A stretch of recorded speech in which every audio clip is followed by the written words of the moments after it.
তাহলে সবকিছু অবৈধ করে দিতে হবে, বিগত সরকারের সমস্ত কিছুকে অবৈধ ঘোষণা করতে হবে। উনি শেখ হাসিনা সরকারের অবৈধ নির্বাচনের বৈধ মেয়র হিসেবে নিজেকে ঘোষণা করার দাবি জানিয়েছিলেন। জি বলেন, বিরোধী দলের চিফ হুইপ মাননীয় স্পিকার, আপনাকে ধন্যবাদ। একটি বিষয় আপনার দৃষ্টি আকর্ষণ করছি রেকর্ডের জন্য।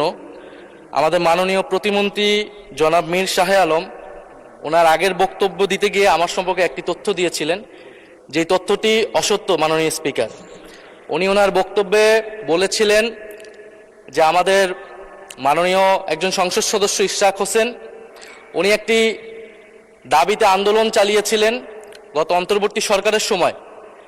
উনি শেখ হাসিনা সরকারের অবৈধ নির্বাচনের বৈধ মেয়র হিসেবে নিজেকে ঘোষণা করার দাবি জানিয়েছিলেন, এবং আমার যতটুকু মনে পড়ে এই আন্দোলনটি বা ওনার এই দাবিটি ঘটেছিল 2025 সালের মে মাসে, যেই সময়টা আমি অন্তর্বর্তী সরকারের কোনো অংশ ছিলাম না। আমি অন্তর্বর্তী সরকার থেকে 2025 সালের ফেব্রুয়ারির শেষ সপ্তাহে পদত্যাগ করেছিলাম।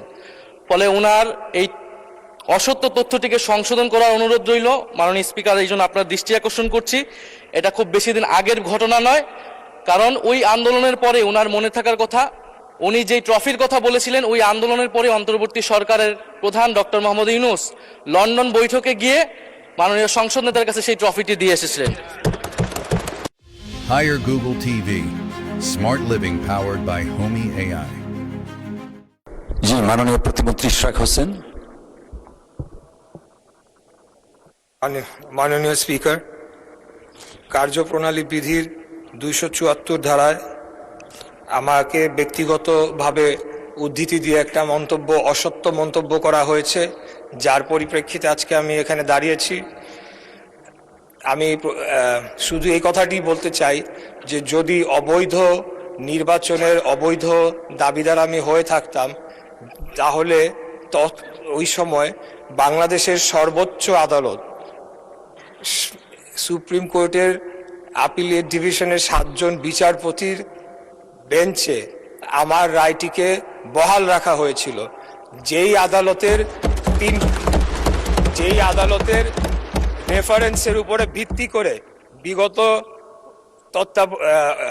অন্তর্বর্তীকালীন সরকার শপথ গ্রহণ করেছিল। সেই সরকারে আমাদের মাননীয় সেই আজকে যিনি সংসদ সদস্য মন্তব্য করেছেন, তিনিও শপথ নিয়েছিলেন। তাহলে সবকিছু অবৈধ করে দিতে হবে, বিগত সরকারের সমস্ত কিছুকে অবৈধ ঘোষণা করতে হবে।